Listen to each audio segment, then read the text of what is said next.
All right, everyone, we're here in another great day at the lab, and I want to welcome you all on behalf of Drew Swirsky from Elite Real Estate Group, Tyler Holloway, one of our partners at the PC United Productivity Program, and yours truly, Eric Quadros from Mass Business Coaching. Today, we have the privilege and the honor of have Clint Thomas from RKN CPAs, and we're just going to dive right into the lab and talk to all you guys and just share some of the things that Clint gets to do every single day and why he loves his business. So welcome, Clint. Hey, thank you for having me. Appreciate it. So tell us a little bit about what you do and what RKN does on a daily basis. Well, if you ask my kids, they think I do math all day, which they hate. That's why they don't want to be an accountant. So that's a misnomer. I don't do math all day. I actually help a lot of business owners and high net worth folks really minimize their taxes, be as tax efficient as possible. Their accounting needs, their advisory needs, just all sorts of stuff as an accountant CPA firm. So I love it. Great. That's awesome to hear. So tell me what are some of the things that you guys have done as a business to shift during the current situation? You know, we were actually already ahead of this. I knew when I bought my firm about 2.5 years ago, it was going to be a firm that I could take virtual, and we're sort of a semi-virtual firm. We have a team that works remotely around the DC area, serving clients really all over the country. And so I'm a big believer in technology, but also maintaining high client touch. Client experience is really important to me. So we maintain a physical office in Fairfax and Leesburg as needed, but you know, a lot of our clients you know, still deal with us through phone, email, our portals, and all the technology tools that are out there, you know, especially now with Zoom and phone. But we want to make sure those clients also are receiving the service they need. So we feel like we were already prepared for this even before COVID came along. Outstanding. So now that, I mean, you say you have a book of business with different folks from different walks of life and businesses. Tell me, what are some of the things that you guys are doing on a day-to-day to ensure that they're focused on the right things when it comes to working with you? Well, with us, it's really about knowing our clients. We don't want to be a shop where they just talk to us once a year. And so we set up our business model on a flat fee model so that our clients know in advance what the scope of the work is, what they're paying for, so they don't get surprise billed and all that stuff. So I feel like that's a really important component of how we do it, so they feel comfortable calling us anytime. So when they call us, you know, we actually are talking to them quite often, and we are structured in a way that we structure the engagement so it's a much more collaborative approach. So we're kind of like a board member with them. And that's really important to us, so that it's not just transactional, it's a lot more relational, so that we can really keep them focused on the overall plan. It's not just about filling out a tax return, the tax return is just the kind of the function of the relationship. It's a function of the planning. So really with us, it's more about the planning side and understanding where you're headed, kind of looking out the dashboard instead of the rearview mirror. That's really important to us as far as how our model works. Outstanding. And, you know, and looking at your experience, it looks like you've been doing this for 24 years. And I mean, it says that you've been working with public accounting in areas of tax compliance and, I mean, all types of things like government contracts and technology. I mean, how's that been for you? Yeah, I don't feel that old. I'm not even 50 yet, but I've been through so many things, different types of experiences and firms, working for different kind of clients. Definitely got a lot of great background in government contractors, which is really great around this area, technology companies, and really any kind of closely held company. I kind of had a different path. I didn't start out in Big Four and kind of work my way down to owning my own shop. I kind of went the other way. I started out in small firms, a 2-partner firm in Chantilly, and kind of worked up to a bigger firm model for a number of years, working down in Tysons with some bigger regional firms, and then really made the switch to buy my own place in 2017. I felt like it was I was equipped for that, and God had really prepared me for that, both technically and experientially, but also personally. So it was a good move. Got a good team. Outstanding. So I'm sitting here, and you know, Drew and Ty, we're new clients. Let's think about this. And you know, let's say you're sitting down with us, and you want us to start setting up some great financial goals. What will you talk to us about? Well, you know, it's really important. So we don't do any financial planning per se. We work with a great team of financial planners that are more collaborative with us. But on our side, we're focused on tax efficiency. We're focused on, especially if you're a business client, we can't just do your books once a year. We want to make sure we're doing your books at least quarterly, so you can have really up-to-date information, so you can make really great management decisions. So we look at that. We would make sure that you're not just seeing us as people that fill out your tax forms. We're actually, your advisors, which is really key. So we look at that: bookkeeping, taxes, personal, tax efficiency. A lot of our clients are pass-through companies. It's not just a company; they actually have their personal stuff involved. So we would look at all that. What are some strategies you can put in place to minimize your taxes and be as efficient as possible? So we look at the whole gamut, so to speak. Ty. Hey, Clint, you have talked about your team members, right? And Yeah. you just mentioned not doing financial planning, but you have people. Sounds like you have a really great ecosystem of collaboration built around your business. So let's hear it. I'd love to hear you brag a little bit more about your team and what you work with other businesses to provide to your clients.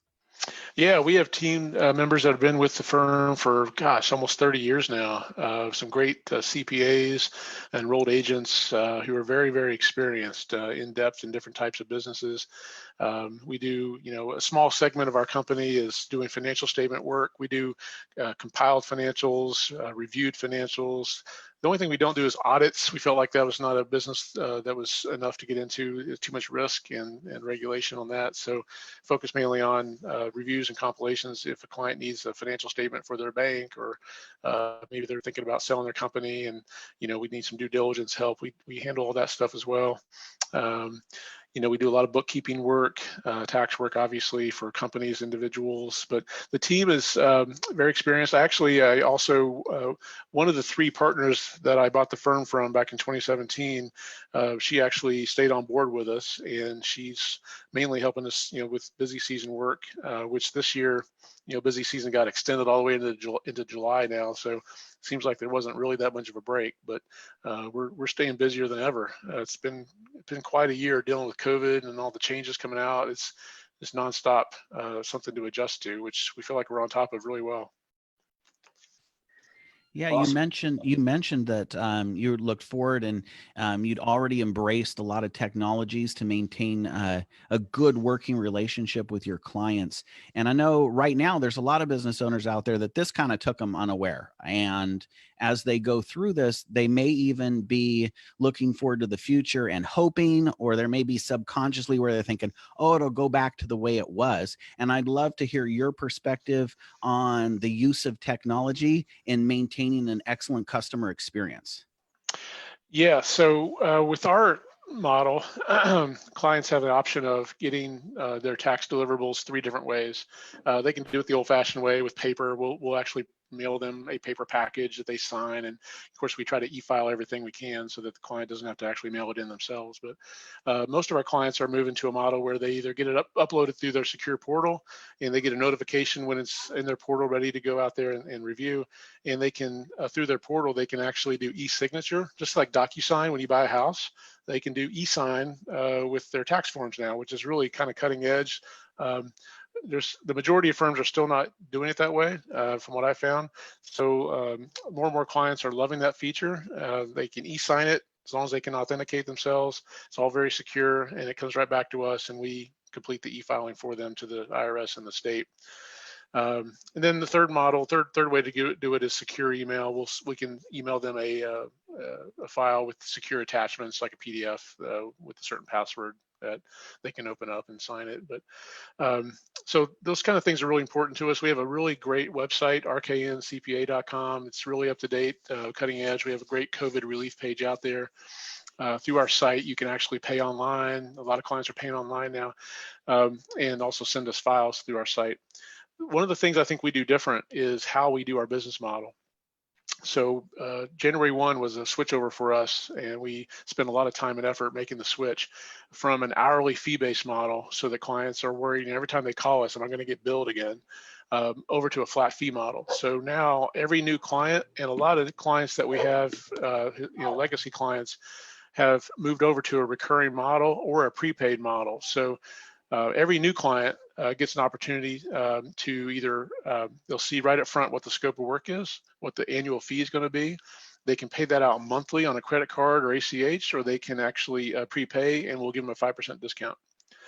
That kind of stuff is just out of the box thinking. We don't want our clients ever being surprised about billing. To us, it's much better to know upfront what you're paying, what you're getting. No one's surprised, and they can call us anytime. It's just one of those things that we feel like makes RKN different. Drew? Sorry, my mute button was stuck. Hey, Clint, I have a question. If Yeah. somebody's watching this right now and wondering if your service is right for them, what's a perfect client like for you? And if you're taking new clients, what kind of business or single entity or just a person by themselves is perfect for RKN? Well, we love business clients. We are actually transforming our firm more and more into a business firm, but we still do tons of individual tax returns and tax planning engagements. Business-wise, it'd be a firm that's sort of a company that's sort of on the inflection point where they're starting to have enough growth where they're needing certain things beyond just a basic tax return. Maybe they're growing into 2 or 3 states, and they want to make sure that they're filing and allocating their state apportionment correctly to take advantage of different state tax laws and how states tax revenue differently. That's really an area we can look at. There's something called a nexus study as well, where we can take a look at how we're allocating those dollars to different states and taking advantage of opportunities. A company with let's say 5-10 employees, they have different needs than a company with just 1 employee. Different aspects of that are a challenge to the business owner, and they need some help beyond just basic tax prep. A firm that maybe it's not big enough to have a full in-house CFO or bookkeeper. They need someone who can, they don't want to outsource everything to different places, so they can call us. We can do their bookkeeping. If they need some after the fact payroll, we'll do that. We don't do any live payroll for other reasons, but tax prep, tax compliance and planning, that kind of stuff as well. We want to be the kind of place that for a business owner to say, okay, I need to know where I'm at now, but what am I going to be 5 or 10 years from now? And what do I do with this thing once I want to sell it? How does that look? How do I, it's not just about today, how can I take my head and actually look out the dashboard and figure out what's going to happen if I want to sell this thing 5, 10 years from now? Who do I sell it to? How do I know how much it's worth? I'm not only a CPA, I'm also a CVA, a Certified Valuation Analyst. And that allows me some knowledge and insight into how to value companies, which is really helpful to business owner clients. I mean, they can, we'll go down that road of trying to figure out, how do I monetize my years and years of labor, getting this business up and running and growing and building my brand. So business-wise, that's kind of we'll do startups. We'll do, new companies, but we find that to really get the best bang and the most value to that client, it helps if they're already started, they have maybe a first contract, and they just got a lot of questions. They got a lot of stuff they can't figure out on their own, and they know they don't want to try it on their own. So personally, it's someone, we do a lot of high net worth clients. We have, I always joke when I'm reviewing returns. We have a lot of retired clients who make more money than I do, and they built it up. They got pensions, they got all sorts of stuff coming in, Social Security money, and so we love helping those kind of folks really take advantage of the tax law. I tell clients I'll walk them up to the edge of the cliff, but I'm not going to go over it with you. Right. So I'm conservative in my focus, but I want to take advantage of every opportunity. So there's been so many changes in the tax law over the last couple of years with the Tax Cut and Jobs Act back in 2017, and then now all the COVID stimulus stuff. It's just been nonstop, and which is great job security for us as a firm. We love this kind of work.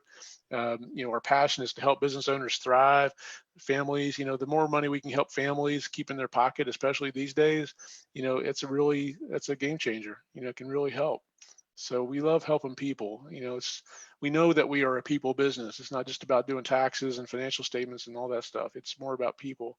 That's why people hire us. They want to know that we're taking care of them, whether it's accounting or anything else. So that's what it all comes back to. I'm not sure if that answers your question. Kind of a long-winded answer, but no, it's so good. We love to hear your story. We love to hear, your passion for the businesses. And since you're talking about people, and I hear you say we, how big is your organization? Right now we've got 4 or 5, about 6 people. Yeah. So it got me some admin help, and we got 4 or 5 professionals. So it's been, around that for the whole time. The firm itself's been around for 40 plus years. They were based for a long time down in Springfield, and then in 20 late, I guess 2019, late 2018, 2019, they got notice that the our building in Springfield was going to be torn down, and they were going to revamp it and redo it. So we knew we were going to be moving out into a new model anyway. And I felt like it was really, from a business owner perspective, it was vital that we don't get locked into a bunch of fixed costs if your client base isn't really utilizing a big 4,000 square foot office. Why in the world would you lock yourself into a 10,000 a month lease payment?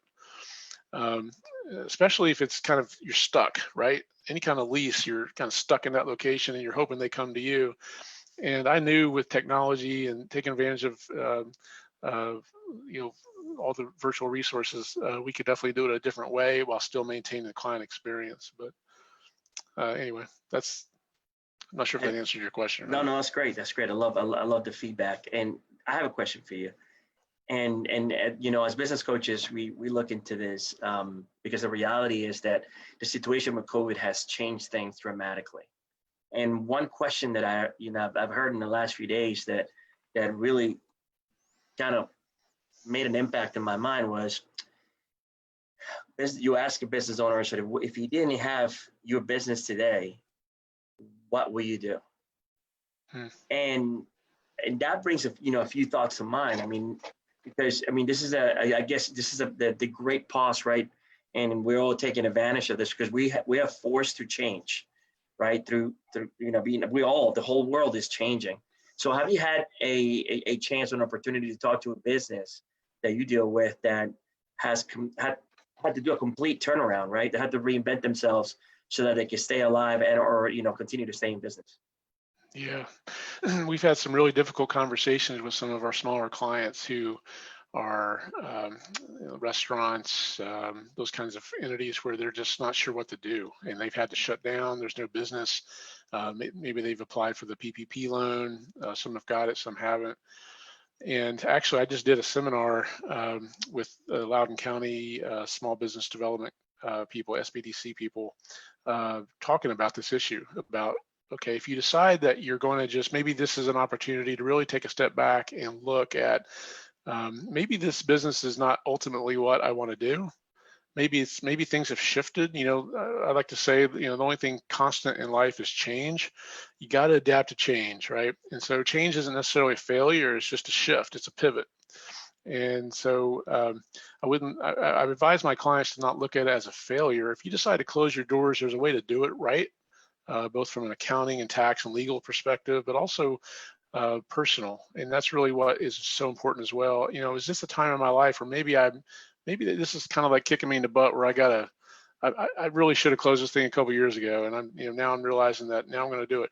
The hard part about doing it now, obviously, if you close your doors, it's hard to maximize your value in a depressed market. So unless you were already in the process of selling your company, if you decide now you got to close your doors, you're not going to probably be able to sell it for anything or as much as you'd wanted. But if you can write it out, get a PPP loan, access personal lines of credit, friends and family savings, I don't know, then maybe you can extract the value you want, another year or two down the road if things improve. But the personal aspect of it is really, really important because the business owner, while that's their baby, that's their main thing. Their identity becomes part of that, and it's a real time of angst if your identity is wrapped around something that's not succeeding. And so we laugh about it, but we actually do feel like we're counselors in a lot of ways. It's not just about the numbers for us. People call us up with all sorts of questions that aren't just necessarily related to their business, and so we like to be able to be a resource and feel like they can call us and we're kind of part of their family. That's outstanding because there is obviously the professional part of it, and over time you're working with these people for a lifetime, right? I'm sure that you've had clients that have been with you for a very long time. So the reality is that sometimes you have to have the hard conversations, and it's just a hard part of the business. Ty? Yeah. And I love it. And since we got there, and this is the part of the conversation that I love, we got a little bit personal, right? And oftentimes people treat business as this impersonal thing. This is just what I do. But I find that it's really about the whole person, right? And how to stay motivated, how to get through rough times, how to search out opportunities. And so I would love to hear, with your permission, I'd love to hear how you stay motivated and how you, that whole person concept, what you do to keep yourself going so that you can be the best you can be for your clients. I'll tell you what, I'm a man of faith, and I spend every morning in time in worship and prayer, reading the word, read some great books. Right now I'm reading a book called The Resting Place by Bill Johnson. It's just a time of real refreshment for me. I try to stay motivated through real self mantras, really declaring God's promises over my life, but also just declaring truth about my situation. I feel like, how you talk to you're talking to yourself one way or another, right? You might as well make it positive and growth oriented. There's a lot of lies that the people believe about themselves or about their circumstances, and so I'm human, and so every day that goes by, there's some days that I'm up, some days I'm more down than up, and I have to tell myself what the truth is. And if you remind yourself what the truth is, it really helps you stay positive and understand. Yeah, I'm not one of these people that always goes around smiling. I think that's kind of weird, but you're. I guess we're weird. He's calling us weird. I mean, we brought him in, and he's calling us weird.